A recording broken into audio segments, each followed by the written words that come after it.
ধন্যবাদ মাগুরা ২ নির্বাচনী এলাকায় বিএনপি দলীয় সমস্ত নেতাকর্মীদেরকে।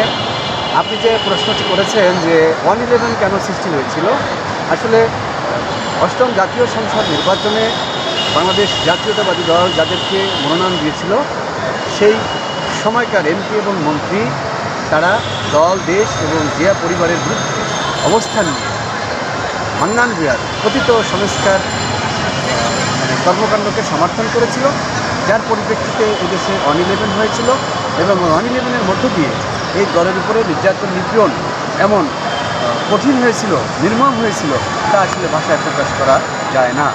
তবে আমি আপনার কাছে প্রতিশ্রুতি দিচ্ছি বা আমি বলছি যে ওই ভুল আর বাংলাদেশ জাতীয়তাবাদী দল করবে না। কারণ হলো ত্রয়োদশ জাতীয় সংসদ নির্বাচনে আমি প্রত্যাশা করি বা আমরা প্রত্যাশা করি আমাদের দল বাংলাদেশ জাতীয়তাবাদী দল বিএনপি, ভারপ্রাপ্ত চেয়ারম্যান জননেতা তারেক রহমান এবং দেশনেত্রী বেগম খালেদা জিয়ার নেতৃত্বে যারা ত্যাগী এবং যারা দল এবং জিয়া পরিবারের প্রতি অবিচল আস্থা এবং বিশ্বাস স্থাপন করেছে বা প্রমাণ দেখিয়েছে, ঠিক তাদেরকে মনোনয়ন দেবে।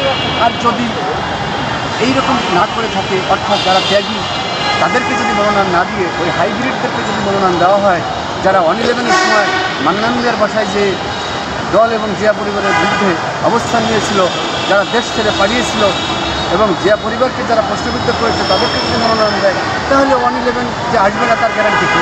তবে আমি বিশ্বাস করি যে দল আর ওই ভুল করবে না। এখন ত্যাগীরাই নির্বাচিত হবে এবং দেশনায়ক তারেক রহমান এবং খালেদা জিয়ার নেতৃত্বে একটি শোষণমুক্ত সমাজ গড়ে তোলা হবে ইনশাআল্লাহ। আমরা দেখেছি যে আপনি সাধারণ মানুষের সাথে সময় কাটিয়েছেন, আপনি মাঠে ময়দানে আপনি নেতৃত্ব দিয়েছেন। মাগুরা ২ আসনে আপনি কিছুদিন আগেও যে জনসংযোগ করেছেন, জনগণের পরিস্থিতি কি অনুভব করতে পারলেন? আসলে মাগুরায় ২ নির্বাচনী এলাকায় গত শারদীয় দুর্গাপূজায় গিয়েছিলাম, তখন প্রায় ৩০-৩৫টি শারদীয় দুর্গা মণ্ডপে গিয়েছিলাম। সেখানে দুস্থদের মাঝে শাড়ি বিতরণ করা হয়েছে এবং বাংলাদেশ জাতীয়তাবাদী দল বিএনপি একটি জনপ্রিয় রাজনৈতিক দল, সেবামূলক রাজনৈতিক দল, সেটা প্রমাণ করার জন্য, তারেক রহমানের হাতকে শক্তিশালী করার জন্য, দেশনেত্রী বেগম খালেদা জিয়ার হাতকে শক্তিশালী করার জন্য, দলকে একটা জনগণের দলে পরিণত করার জন্য এই গান জাকাত করে বা মানে দলের জনগণ ধরে রাখার চেষ্টা করছে। পাশাপাশি আমার কাছে মনে হয়েছে যে ধর্মকে যারা বিকৃত করছে,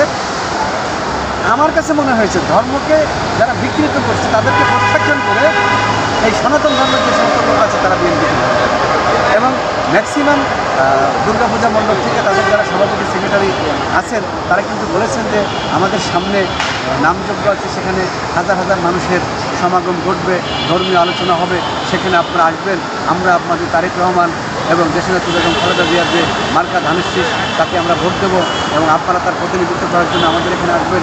তাদের এই যে আন্তরিক ভালোবাসা, তাদের যে এই রিসিপশনটা, আমার কাছে মনে হয়েছে যে আগামীতে তারা নিঃসন্দেহে ধানের শীষে ভোট দেবে, এটা আমার কাছে বিশ্বাস হয়েছে এবং আশা করি সেটা ব্যালটের মাধ্যমে প্রমাণ করা হবে ইনশাআল্লাহ।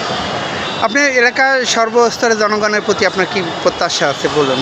ওখানে জনগণের স্বার্থ সংশ্লিষ্ট যে বিষয়গুলি, অর্থাৎ সুপরিকল্পিতভাবে ইউনিয়ন ভূমি অফিস, ইউনিয়ন পরিষদ, আপনার এসডিডি অফিস, হাসপাতাল এবং এসিল্যান্ড অফিস, এখানে কিন্তু আসলে এই কৃষকরা যারা নিম্ন আয়ের মানুষ তাদের কিন্তু রক্ত চুষে খাওয়া। যেমন একটা জন্ম নিবন্ধন একটা কার্ড দেওয়ার জন্য তার কাছ থেকে অতিরিক্ত টাকা নেওয়া হয়, একটা পর্চা জমির একটা পর্চা দেওয়ার জন্য তার কাছ থেকে অতিরিক্ত টাকা নেওয়া হয়। তা আমি যদি বেঁচে থাকি, যদি এমপি হই, তাহলে শতভাগ বাস্তবায়ন করবো। আর যদি না হতে পারি, তাহলে জনগণের এই স্বার্থ রক্ষার জন্য, এই ঘুষ দুর্নীতি বন্ধের জন্য আমি নিজেকে নিবেদিত রাখবো। প্রয়োজন বোধে জনগণের পক্ষে নিজে জেলে যাব, কারাগারে যাব, তবুও অন্যায়, অবিচার, ঘুষ দুর্নীতি অন্তত মাগুরায় হতে দেব না। জনগণের স্বার্থ রক্ষার জন্য প্রয়োজনের মধ্যে জেলে যাব, তবু পিছপা